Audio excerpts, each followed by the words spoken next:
Good morning students, this is Rajpal in front of you. आज हम +2 class में हैं बच्चे, और सेकेंड यूनिट हमारी चल रही है। टॉपिक सारे के सारे इम्पोर्टेंट हैं, एक के बाद एक। आज वाला टॉपिक वैसे ही दिख रहा है इम्पोर्टेंट है, मैथमेटिकल वे से बहुत इंपॉर्टेंट और क्लासिकल टॉपिक है। Relationship between current and VD के बारे में 2 वीडियो लास्ट की वीडी के ऊपर थी। Drift velocity, that means the velocity with which our electrons will start to move opposite to the applied electric field. जिस वेलोसिटी से इलेक्ट्रॉन अपोजिट चलेंगे उस वेलोसिटी को ड्रिफ्ट वेलोसिटी बोलेंगे। याद दिलवा दूं मैं आपको, ड्रिफ्ट वेलोसिटी का फॉर्मूला निकाल दिया था, V D = E tau by m. ये हमारे पास फॉर्मूला निकला था। आज ये कह रहा है कि रिलेशन निकालना है करंट और ड्रिफ्ट वेलोसिटी में। करंट की अगर बात की जाए तो generally people say that carriers of the charge या whenever the charge carrier start to move then current is from there। और वैसे करंट के बारे में हम बोलते हैं I = dq/dt। तो चार्ज बाई टाइम करंट होता है। तो अब देखो गाइस, ये चीज़ समझिएगा कि यही डायग्राम दिखता है बुक में, और उसके बाद हम ये एनालाइज करते हैं कि आखिर हमें इसमें क्या बताना है। This is a small piece of the conductor. Interior section दिखाने की कोशिश की गई है। Inside the core of this conductor if electrons will start to move there, अगर इलेक्ट्रॉन्स इधर मूव कर रहे हैं then drift velocity move there, drift velocity दूसरी तरफ जाएगी। ये जो कंडक्टर है, इस कंडक्टर के दोनों एंड के बीच में जो पोटेंशियल अप्लाई हुआ है that is V be the potential applied across the 2 end of a conductor. दोनों के दोनों एंड के बीच में ये वी पोटेंशियल अप्लाई किया है। ऊपर की तरफ जो स्मॉल एल दिखाई दे रही है that is the particular length of the conductor which is under investigation. उस वक्त जो कंडक्टर की लेंथ काम कर रही है वो एल है। अब आराम से देखिएगा गाइस, यहाँ एक बात और बोल दें, इधर इस तरह से शेड करके दिखाया गया है और यहाँ पर ए लिख दिया गया है। It means it is the area of cross section of the conductor. A area of cross section है। एरिया ऑफ क्रॉस सेक्शन का मतलब वो एरिया जो वहाँ काम के बीच में आया हुआ है। अब अगर गाइस एक सीधी सीधी बात बोलें कि वॉल्यूम ऑफ द कंडक्टर कैसे निकलेगी, वॉल्यूम पहले बोला गया है, वॉल्यूम ऑफ द कंडक्टर, तो हमें बता रखा है length into breadth into height, 3 length volume बनाएंगी। यहाँ वॉल्यूम ले रहे हैं तो एरिया इंटू लेंथ ले दिया, 2 लेंथ तो एरिया में आ गई, तीसरी लेंथ यहाँ आ गई, तो ए इंटू एल वॉल्यूम आ गई। स्टेप बाय स्टेप चलेंगे, ब्रेन में भी वॉल्यूम निकल गई। उसके बाद कह रहे हैं नंबर ऑफ इलेक्ट्रॉन्स, तो गाइस नंबर ऑफ इलेक्ट्रॉन्स का मतलब n इंटू वॉल्यूम, तो हमने लिख दिया n into A into L. ये आ गई हमारे पास से नंबर ऑफ इलेक्ट्रॉन्स उस वॉल्यूम में, टोटल वॉल्यूम इंटू नंबर, तो नंबर टोटल नंबर आ गए। फिर कह रहे गई चार्ज या total charge Q inside the conductor.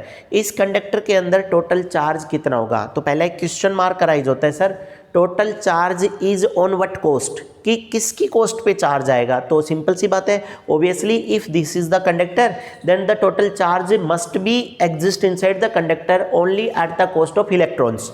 So e हमने यहाँ पर चार्ज के लिए दे दिया, देखो n a l volume n number, उसके आगे ई से इसको मल्टीप्लाई कर दिया, that means charge present on the electrons. तो e n a l be the total charge inside the conductor. उसके बाद आता है if T be the time period, यहाँ से यहाँ तक अगर इलेक्ट्रॉन्स हमारे मूव करते हैं इधर या इधर, तो कह रहे हैं कि टी टाइम लग रहा है। अब लगाओ एक सिंपल फॉर्मूला जो छोटी क्लासेस में पढ़ते हैं, displacement is equal to velocity by time period. ये है displacement is equal to velocity by time period. और टाइम पीरियड अगर निकालेंगे तो वेलोसिटी, ये आ गया टाइम पीरियड को इधर ले आओ, इसको इधर ले आओ, तो हमारे पास जो टाइम पीरियड आएगा velocity by distance. Distance is उल्टा लिख दिया, distance is equal to velocity into time, और यहाँ से टाइम अगर लेकर के आएंगे तो डिस्प्लेसमेंट बाई वेलोसिटी।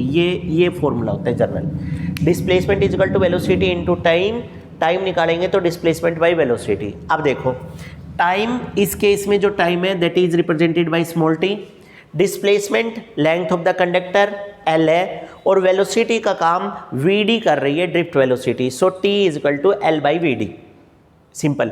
उसके बाद गाइज ये 10th क्लास का formula simple, I is equal to q by t, I is equal to q by T.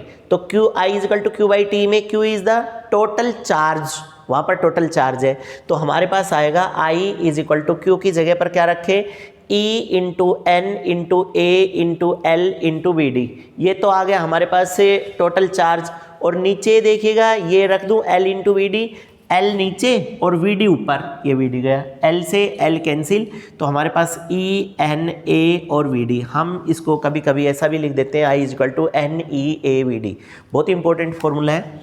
This is the main formula to calculate the current inside the conductor. Conductor के अंदर current निकालने के लिए formula है I equal to NEAVD। अब यहाँ से VD निकालेंगे तो VD एक तरफ, बाकी सब कुछ एक तरफ, I upon ENA, that means, और ENA देखना, E be the charge, N be the total number और A बी द एरिया, यानी कि within the given area total charge is exist there. तो VD का एक फॉर्मूला ये आ गया। एक VD का फॉर्मूला पहले आया हुआ है हमारे पास E/m इंटू टो, और दूसरा आज VD का फॉर्मूला ये आ गया। अब आपको ये देखना है कि न्यूमेरिकल्स में VD का कौन सा फॉर्मूला एडजस्ट हो सकता है, जो एडजस्ट होगा वो फॉर्मूला आप लगा देंगे। So guys this is the relation between VD and I, that means drift velocity and current के बीच में ये रिलेशन है। उसके बाद फिर एक इंडिपेंडेंट टॉपिक स्टार्ट होता है 1 मार्क्स का, एक नया, मोबिलिटी।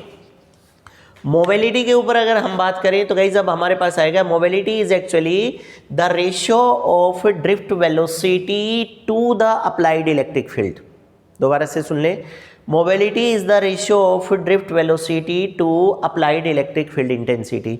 तो म्यू जो drift velocity upon electric field intensity आएगी वो मोबिलिटी आ जाएगी। हमने इस चीज़ को रिप्रेजेंट कर दिया, mu is equal to VD by E। एक सेकेंड के लिए यहाँ रुकेंगे और आपको एक बात बताएंगे, क्योंकि ये इलेक्ट्रो का काम चल रहा है, थोड़े टाइम के बाद ये मोबिलिटी मैग्नेटिक फील्ड के अंदर भी आएगी, मोबिलिटी ड्यू टू मैग्नेटिज्म।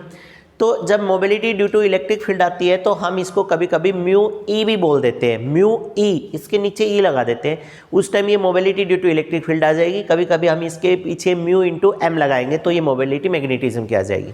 तो VD बाई ई ये मोबिलिटी का फॉर्मूला आ गया। अब आप क्या करेंगे, इस VD की वैल्यू रखो, तो देखना guys QE by m into tau, ये रहा हमारे पास ड्रिफ्ट वेलोसिटी, और E ये रहा इस फॉर्मूला वाला। तो आप समझ गए। अब अगर आप ये कहें सर ड्रिफ्ट वेलोसिटी का हमने E बाई एम पढ़ा था, तो E का काम तो चार्ज कर ही रहा है, so QE by m into tau, तो ड्रिफ्ट वेलोसिटी होगी, और E इसका फॉर्मूला वाला आ गया। अब E से E कैंसिल हो गया हमारा, तो हमारे पास बच गया mu is equal to Q by m into tau. बहुत अच्छा फॉर्मूला है ड्रिफ्ट वेलोसिटी, सॉरी मोबिलिटी का। Mobility is equal to Q by m into tau, where बार बार आ रहा है, tau is the average relaxation time period, that means whenever one electron start to collide with other and then that get be relax there. एक electron आगे चलता है जितनी देर में सामने जा करके टकराता है, और फिर उसके बाद अगला इलेक्ट्रॉन जब अगली जगह तक जाता है तब तक वो वहाँ रहेगा, that is the average relaxation time period. Tau है हमारे पास। एक गाइज एक कह रहा है इस वाले फॉर्मूला से, इस इक्वेशन से VD का एक और नया रिलेशन ला रहा है। VD यहाँ पर म्यू ये रहा और ये रहा, तो VD is equal to mu into e. बहुत अच्छा है। Most of the time teacher inside the higher class describe the drift velocity as, drift velocity is the product of electric mobility within their applied electric field, कि ये एक product है, mobility को उसके applied electric field से multiply कर दो, drift velocity आ जाएगी। तो गाइज क्लियर हो गया। इसके बाद टॉपिक थोड़ा सा कन्वर्ट कर रहा है अपने आप को। बिल्कुल लगेगा स्टार्टिंग में आपको ऐसा कि हम 10th क्लास पढ़ रहे हैं, लेकिन गाइज 10th नहीं है, +2 में एंटर कर जाएगा बंदा। ओम्स लॉ, यहाँ पर एक सिंबल भी दिखाया गया है कंडक्टर का, कि this is an ordinary conductor, I be the current start to flow through that end R be the resistance. इससे पहले भी हमने आपको बोला है, सपोज गाइज आपने अगर एक कंडक्टर को ऐसे भी शो कर दिया ना कि दिस इज द कंडक्टर, दिखाएं या ना दिखाएं अपोजिशन उसके अंदर होती है। अगली वीडियोस जो हमारी आएंगी उनमें हम डिटेल में काम करेंगे कि what is the factors, how the resistance generate inside the conductor, कि कौन कौन से ऐसे फैक्टर्स हैं जो किसी कंडक्टर के अंदर रेजिस्टेंस पैदा कर देते हैं। और आखिर एक वायर के अंदर ऐसा क्या आ गया कि that is start to contribute the resistance या start to apply the oppositions, कि कंडक्टर अपोजिशन कैसे अप्लाई करने लग गया। ये सारी बातें हम नेक्स्ट वीडियो में पढ़ेंगे। बट गाइज अभी एक चीज़ देखो, अकॉर्डिंग टू ओम्स ने बताया कि potential applied across the end of a conductor is directly proportional to the current, कि पोटेंशियल अगर किसी कंडक्टर के दोनों टर्मिनल्स के बीच में जो पोटेंशियल लगाया है वो पोटेंशियल करंट के साथ डायरेक्टली प्रोपोर्शनल है। और हमें भी पता है if we apply the greater voltage greater is the amount of current to be flow. Common example है हमारे पास, घर में इन्वर्टर की एक बैटरी रखिएगा, 20 वोल्ट की बैटरी है, कुछ इलेक्ट्रिक अप्लायंस चलेंगे, 2 बैटरी रख दो ज़्यादा चीज़ें चलने लग जाएंगी, 3 रख दो और ज़्यादा। क्यों? क्योंकि greater the voltage are gather there greater is the current produced by them. जितनी ज़्यादा वोल्टेज उतना ज़्यादा करंट, इसको प्रोपोर्शनलिटी कांस्टेंट लगाइएगा। एंड आज यहाँ क्लियर हो रहा है, यहाँ पर जो प्रोपोर्शनलिटी कांस्टेंट लगा that is R actual. So where R is a proportionality constant and that is called as resistance. Guys आप मुझे सुनिएगा, महसूस करिएगा, मैं बोल रहा हूं R is a proportionality constant. It means current may be vary inside the conductor, potential may be vary inside the conductor, but resistance inside the conductor are always remains same। वो पक्का रहेगा कि कोई भी वायर, चाहे हम उसके अंदर से 1 एम्पियर का करंट फ्लो करें, चाहे हम उसके अंदर से 5 एम्पियर का करंट फ्लो करें, चाहे हम उसके किनारों पर 5 वोल्ट लगाएं या 10 वोल्ट लगाएं, बट उसके अंदर जो रेजिस्टेंस डेवलप करने की एबिलिटी है वो रेजिस्टेंस कॉन्स्टेंट रहेगा, क्योंकि वो कांस्टेंट है। इसीलिए अगर आप ऑर्डिनरी वायर की बात करें तो guys ordinary wire is the simple conductor and we should use the separate resistance wire and they are called as resistance coil. तो रेजिस्टेंस कॉइल स्पेशल होगी, नेक्स्ट वीडियो में हम आपको रेजिस्टेंस कॉइल दिखाएंगे। Resistance coil are generally made up of either the eureka wire के नाम से भी बोला जाता है, यूरिका, ये याद रखें ये वर्ड आप, यूरिका की बनी हुई होती हैं जो लाइट ब्राउन से ब्लैकिश से कलर की होती है हमारे पास। और अब अगर ओम्स के अकॉर्डिंग एक ग्राफ प्लॉट करें, V वर्सेस I में एक ग्राफ प्लॉट करें, आप ध्यान रखना 10th में भी हमने बात की थी, अब भी हम बात करेंगे नेक्स्ट वीडियो में। इसके ग्राफिंग के ऊपर क्वेश्चंस आते हैं, वो बात डिटेल बाद में करेंगे, पहले एक बार कंसेप्ट क्लियर करिएगा।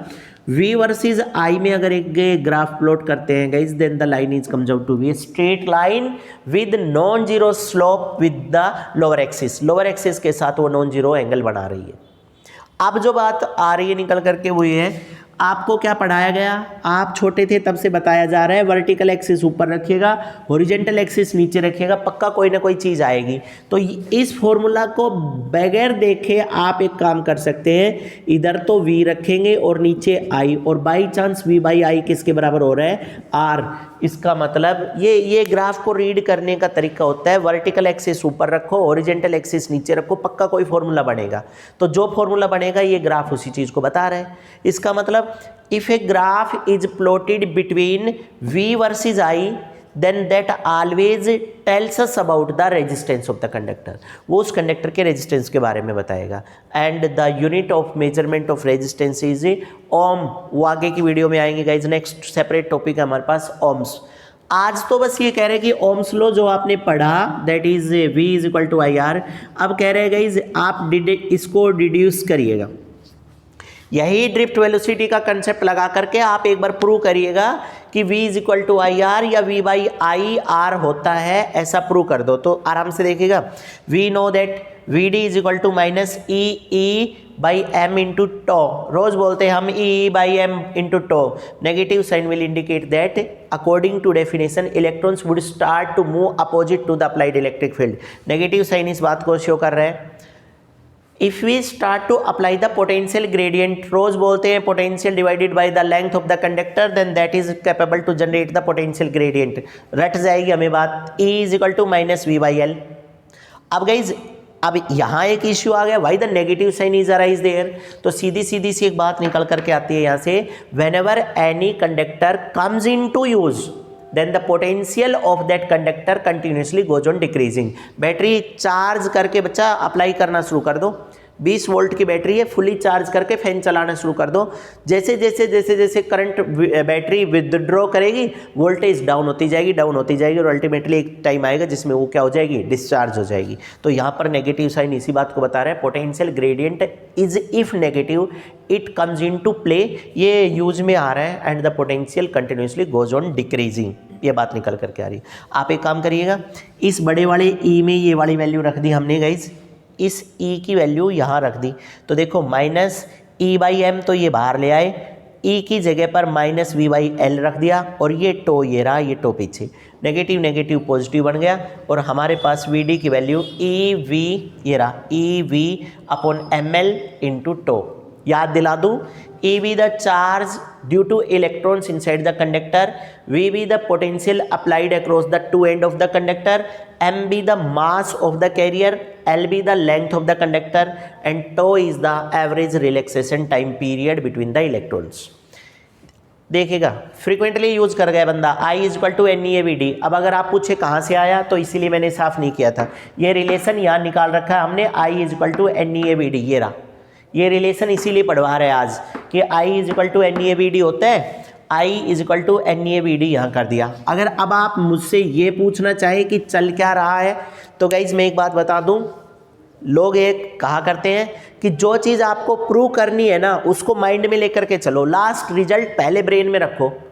एक्चुअल में ओम्स लॉ पूछा है और ओम्स लॉ आपको प्रूव करना है, तो इसका मतलब यही पता है हमें किसी तरह से V बाई आई को R लाना है, V ड्रिफ्ट वेलोसिटी के अकॉर्डिंग निकाल दिया और I ये I N E A V D वाला ये रहा और R की बात करेंगे तो इसका मतलब I ये वाला यूज़ करना है सिंपल की बजाय, तो I N E A V D रहा।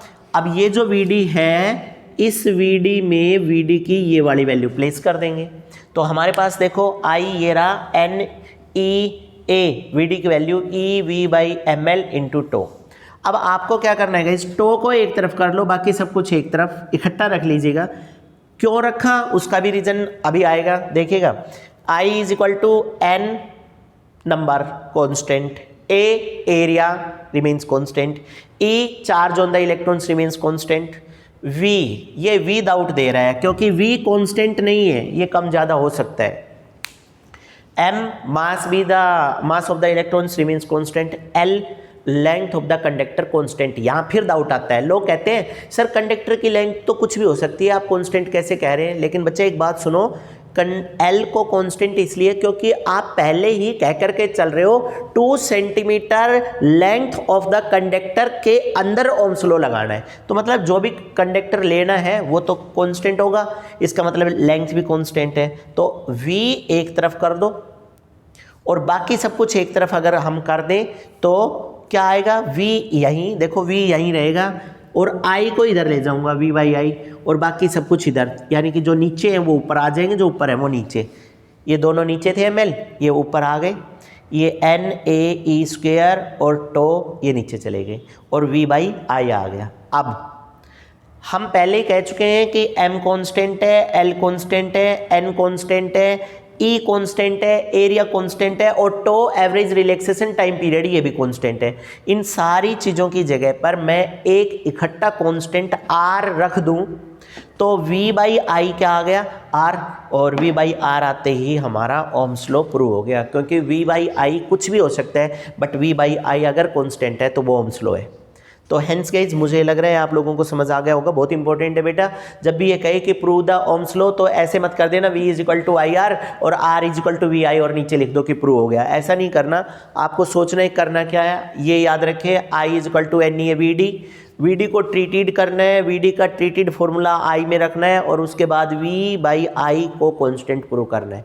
This is the ultimate derivations due to which the proof of existence of Ohm's law are valid there. Take a screenshot, साफ सुथरा सा ले लीजिएगा और